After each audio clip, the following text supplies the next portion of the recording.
Hey everybody, it's Master Gallengeist here, bringing you my review of Thor issue 18. And I overall really enjoyed this issue because I liked that Throg was put center stage in what's going to be happening.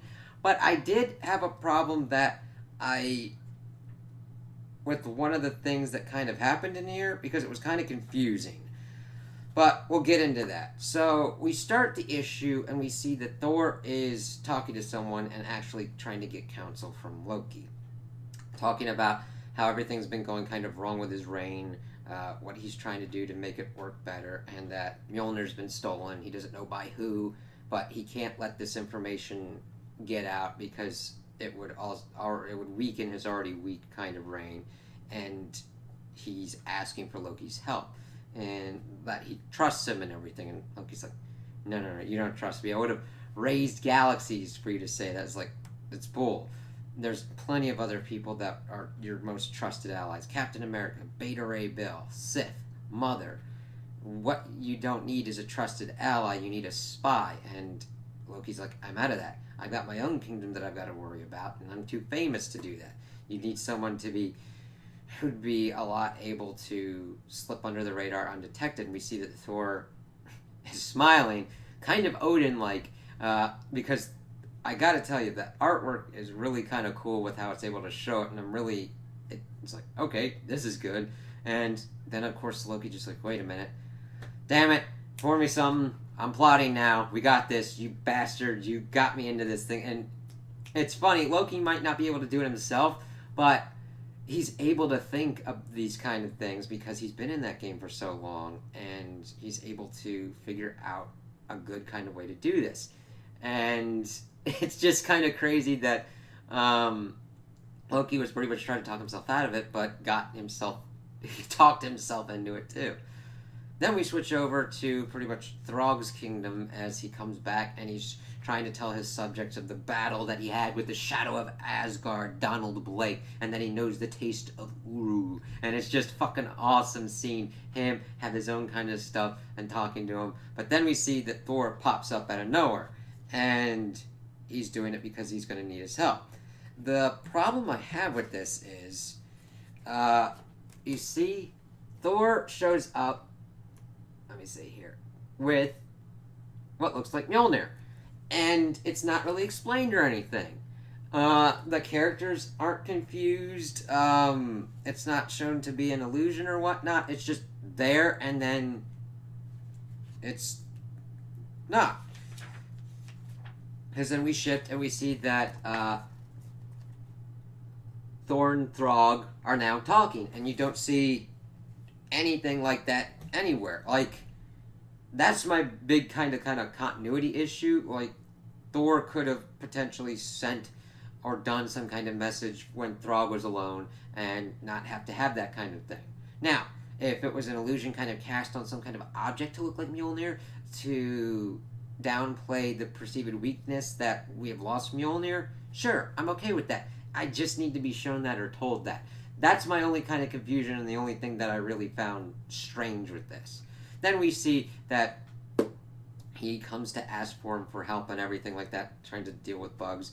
And then he, of course, Throg's eating him. He's like, so, Mjolnir's gone, right? So you want me to help you find it? Yeah. I know everything pretty much. We're good with this. And it's interesting to see the different kind of takes on how Throg kind of runs his kingdom and Thor does.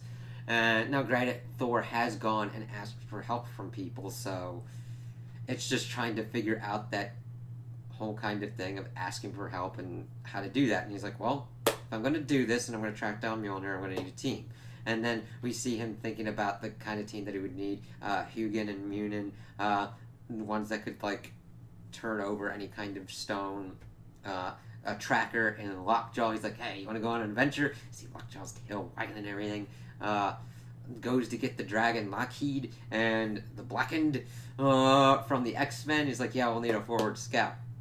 And then, of course, he would need a tracker. Well, not a tracker. Someone well-versed in the dark arts. And you see him knocking on Doctor Strange, but he's like, nah, I want bats. The ghost dog. It's like, oh, sweet, cool. It was really kind of cool to kind of see that. And he's like, all right, yeah, we'll be your team of spies, but we're together. We're the Avengers. And it's really kind of cool to see this kind of team together because it's pretty cool. I don't know much about the dragon. I do know bits and pieces seen throughout, but I know most about like the ravens, lockjaw, and bats. Bats I really like because of the run of when he was introduced in Doctor Strange, and I'm just so happy to see him brought up again, especially since Donny Cates had done stuff with bats and all that in Doctor Strange, and to see him brought back, I'm like, yes, love that ghost dog. And it's like, that's actually a pretty effective team because, of course, Throg's got pretty good powerhouse kind of stuff going on. Lockjaw's teleportation will be invaluable. Hugin and Munin would be really effective in being able to transverse the realms and provide lines of communication. And who doesn't need a dragon on their team? I mean, I'm not really well versed in their power set, but they're a motherfucking dragon, so it's like, why not? It's like if you do a heavy metal album and you don't do a dragon at least once.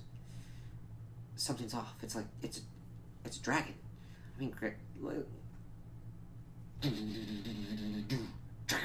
You know what I mean? It just works. So, I really like the team.